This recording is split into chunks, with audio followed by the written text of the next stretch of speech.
مما وہ پنڈو سا ہے، میں اس سے شادی نہیں کرنی، حلیمہ اپنی ماں سے کہہ رہی تھی۔ ماں نے پیار سے کہا، بیٹی وہ تمہارا کزن ہے، اچھا لڑکا ہے، کیوں شادی نہیں کرنی اس سے؟ حلیمہ نے کہا، مما وہ پنڈو سا ہے، نہ اسے کپڑے پہننے کی تمیز، نہ اسے بات کرنے کی تمیز ہے، میں اس کے ساتھ شادی نہیں کروں گی۔ ماں نے کہا، حلیمہ شادی تو کرنی پڑے گی، تم راضی ہو یا نہ ہو؟ حلیمہ نے اپنے کزن کاشف کو کال کی، کہا، کاشف میں تم سے شادی نہیں کرنا چاہتی، تم شادی سے انکار کر دو۔ کاشف نے کہا، میں ماں باپ کے مرضی کے خلاف نہیں جا سکتا۔ حلیمہ نے کہا، میں تمہارے ساتھ زندگی بھر نہیں رہ سکتی۔ کاشف نے کہا، تم خود انکار کر دو، میں تو کچھ نہ کہنے والا۔ حلیمہ نے جب دیکھا اس کی شادی کاشف سے کر رہے ہیں، حلیمہ نے خودکشی کرنے کے لیے گھر میں پڑی میڈیسین کی کافی ساری ٹیبلٹ کھا لی۔ ہسپتال لے گئے، ڈاکٹرز نے مادہ واش کیا، جان بچ گئی۔ حلیمہ نے اپنی ماں کے سامنے ہاتھ جوڑے، مما مجھ پہ رحم کرو، میں اس جاہل انسان کے ساتھ نہیں رہ سکتی، وہ بھی گاؤں میں۔ ماں نے کہا، بیٹی سوچ لو، ہم سب جانتے ہیں وہ کاشف بہت اچھا لڑکا ہے، کیا ہوا وہ اتنا پڑھا لکھا نہیں ہے، وہ گاؤں میں رہتا ہے تو لیکن وہ لڑکا اچھا ہے۔ حلیمہ کے نہ چاہتے ہوئے بھی حلیمہ کی شادی کاشف سے کروا دی۔ حلیمہ نے بس سمجھ لیا زندگی برباد ہو گئی، سارے خواب ختم ہو گئے، سب خوشیاں جلا دی گئی، سب کچھ ایک جاہل انسان کے حوالے ہو گیا۔ پہلی رات تھی، حلیمہ نے کاشف کو کہا، کاشف تم مجھ سے شادی کرنا چاہتے تھے، شادی ہو گئی، لیکن مجھ سے دور رہو۔ کاشف مسکراتے ہوئے کہنے لگا، ٹھیک ہے۔ حلیمہ آپ اتنا غصہ کیوں کر رہی ہیں؟ حلیمہ نے کہا، تم نے میری زندگی تباہ کر دی۔ کاشف نے ایک ڈبیا کھولی، اس میں چمکتی ہوئی انگوٹھی تھی۔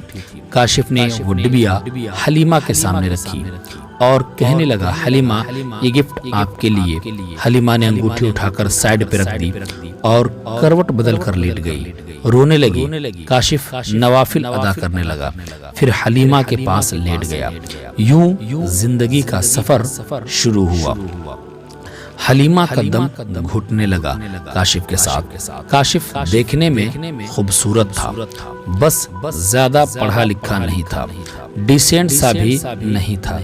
حلیمہ ماڈرن سی لڑکی تھی۔ کاشف صبح اٹھتے ہی حلیمہ کا ماتھا چومتا، پھر خود ناشتہ بناتا۔ حلیمہ کو غصہ آتا، یہ بندہ مجھے امپریس کرنے کے چکروں میں ہے۔ حلیمہ جب کاشف کے ہاتھ کا بنا کھانا کھاتی بہت حیران ہوتی، اتنے مزے کا کھانا۔ کاشف رات کو تھکا ہارا آتا، حلیمہ بس خاموشی سے اپنی دنیا میں گمسم رہتی، اس کو کوئی پرواہ نہیں تھی کاشف کی۔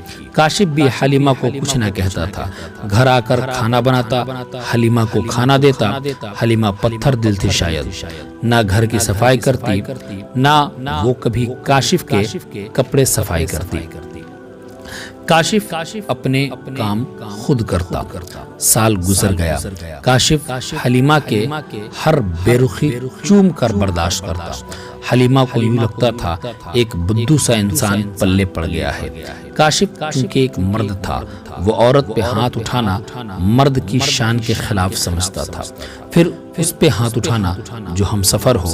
کاشف نے ایک دن کہا، حلیمہ تم اپنا خیال کیوں نہیں رکھتی؟ پاگل، دیکھو رنگ کتنا دھیما پڑ گیا تمہارا، تمہارے بال دیکھو کتنے روکھے سے ہو گئے۔ کاشف حلیمہ کے پاس بیٹھ گیا۔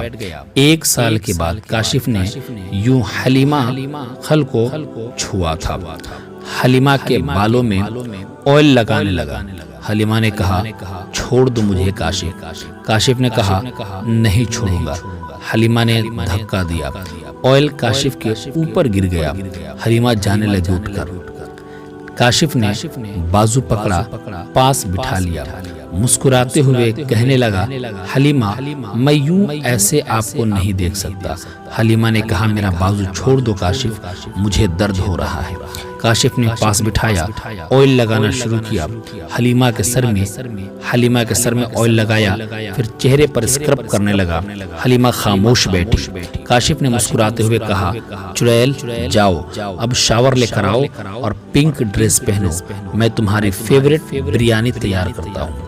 حلیمہ حیران تھی، اتنی بے رخی پہ بھی اتنا پیار کرتا ہے کاشف۔ حلیمہ شاور لے کر آئی، آج چہرے پہ عجیب سی چمک تھی۔ حلیمہ نے اپنے دوست کو کال کی، یار کاشف نے ایسے کیا میرے ساتھ۔ اس کی دوست نے کہا، کاشف اچھا انسان ہے، اس کی قدر کرو۔ حلیمہ نے کہا، وہ مجھے امپریس کر رہا ہے۔ اس کے دوست نے کہا، حلیمہ قسمت والوں کو ایسے مرد ایسے ہم سفر ملتے ہیں۔ اتنے میں کاشف نے آواز لگائی، جا پناہ کھانا تیار ہے، آ جاؤ۔ حلیمہ مسکرانے لگی، آج بریانی سے مزے کی خوشبو آ رہی تھی۔ حلیمہ نے کھانا شروع کیا، اتنے مزے کی بریانی اس کا دل چاہا تعریف کرے کاشف کی، لیکن خاموش رہی۔ کھانا کھایا، کمرے میں سونے چلی گئی۔ کاشف نے برتن اٹھائے، واش کرنے لگا۔ برتن واش کیے، سارا دن کا تھکا ہارا بیڈ پہ پڑا، سو گیا۔ صبح اٹھا، حلیمہ کو اٹھایا، کہا، حلیمہ میری جان ناشتہ تیار کر دیا ہے، کر لینا، میں جا رہا ہوں، اور ہاں آج تمہارے لیے گفٹ لے کر آؤں گا۔ رات کو کاشف گھر آیا، ہاتھ میں ایک گلاب کا پھول تھا۔ حلیمہ کرسی پہ بیٹھی ہوئی تھی گارڈن میں، ہلکی سی ہوا چل رہی تھی، شام کا وقت تھا، ہلکی سی روشنی تھی۔ کاشف گھٹنے کے بل بیٹھ گیا، گلاب کا پھول حلیمہ کو دیا، مسکراتے ہوئے کہنے لگا، happy birthday Halima. Halima نے کہا، تم کو کیسے یاد؟ میرا آج برتھ ڈے ہے۔ کاشف نے کہا، ہم سفر ہوں آپ کا۔ حلیمہ پیسے نکالے، ایک لفافے سے کہا۔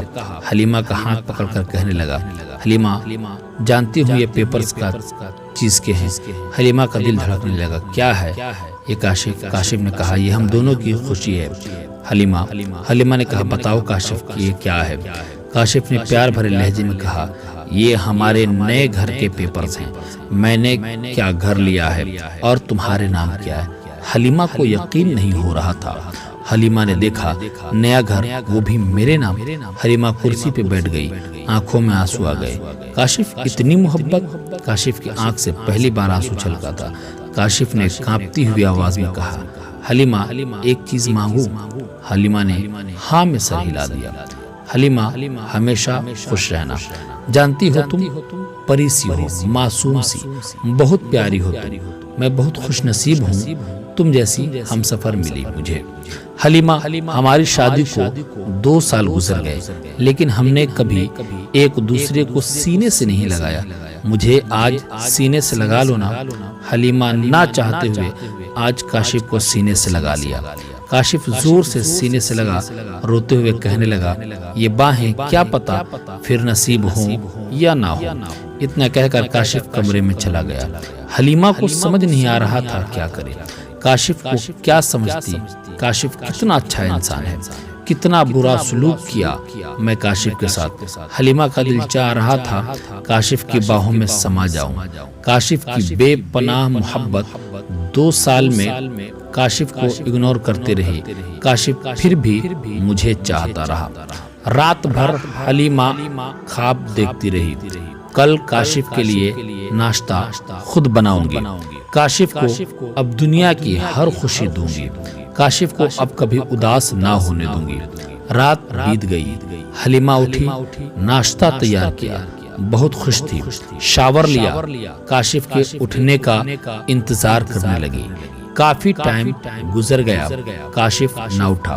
حلیمہ کمرے میں گئی، محبت سے آواز دینے لگی، کاشف اٹھ جائیں، میں نے آج آپ کے لیے ناشتہ تیار کیا ہے۔ کاشف کروٹ کیے سویا تھا۔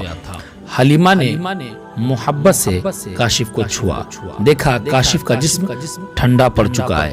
حلیمہ نے آگے بڑھ کر دیکھا کاشف کے بستر پہ خون پڑا تھا، منہ پہ خون لگا ہوا تھا۔ حلیمہ چیخنے لگی، زور زور کی آوازیں دینے لگی، کاشف اٹھ جاؤ، یہ کیا ہوا آپ کو؟